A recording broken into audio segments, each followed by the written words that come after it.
Hello, I'm here to talk to you about South-South and Triangular cooperation in the world of work, and in particular for the ILO. As you know, South-South and Triangular cooperation has existed for the past 60 years. It started with the Bandung Conference in 55, where Asia and Africa got together in the context of decolonization, and it was very much an empowerment measure for countries of the South to work together. After that, there were several very important landmarks, but one of them that I could mention is the Buenos Aires Conference of the United Nations in 1978 that came up with a plan of action. This was actually reaffirmed in 2019, and we created what is called the BAPA plus 40, so the Buenos Aires Plan of Action plus 40. Some of the principles that were enshrined since the beginning of South-South cooperation were the question of solidarity, national ownership, leadership, mutual benefit, non-conditionality, complementarity, respect of sovereignty, and demand-driven. These principles were reaffirmed in Buenos Aires plus 40, but they also linked up with some of the concepts existing in the Global Partnerships for Development Cooperation Forum, like effectiveness of cooperation, mutual accountability, transparency. So these important concepts are now somehow together through BAPA plus 40, but always giving more visibility and ownership to the countries of the South. So the countries of the South themselves look for this greater ownership, efficiency, and effectiveness of this cooperation, as well as elaborating better forms of quantifying their results.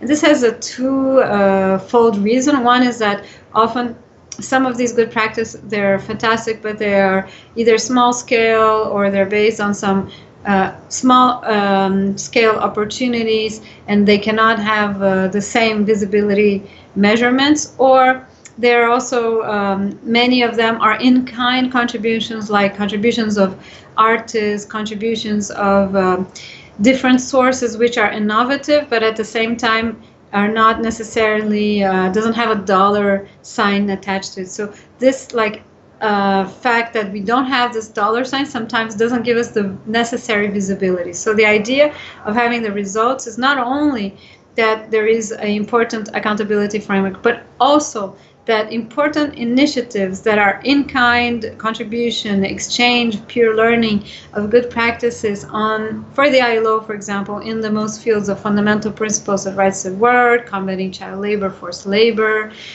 social protection, social dialogue, and creating employment for youth, that have actually a very concrete experience narrated that can be actually accounted for. So I think that in accounted and visible and get its deserved merited place in the social media, in the media itself, in the international forum. Always giving, of course, the proper value to workers and employers organizations, governments, but also NGOs, philanthropic associations, and other organizations. So this all is just to reaffirm the importance of South-South and Triangular cooperation. In the current crisis of the COVID-19, the ILO made a big effort to repurpose all the projects that we had from our regular budget to adapt them very appropriately to the question of the COVID crisis. So many of the training activities we had were targeted more at fragility, at solution finding, and also at digital solutions to many of the capacity building projects we have. So the COVID-19, of course, is a very disastrous situation, but it also, of course, brings some opportunities, like the light at the end of the tunnel, where we start working more towards more solidarity, looking into climate change solutions, looking into what can be done better to build back better. And while these discussions are going on, we have to think of more solidarity of the people with vulnerability, the question of aging, social protection, so many questions that were unanswered before the crisis. So I think South-South and Triangular cooperation is one of the methods that the ILO has figured, along with the whole development cooperation agenda, that can give some tools and some solutions especially the solidarity between countries, and also finding some seed funds for bigger projects.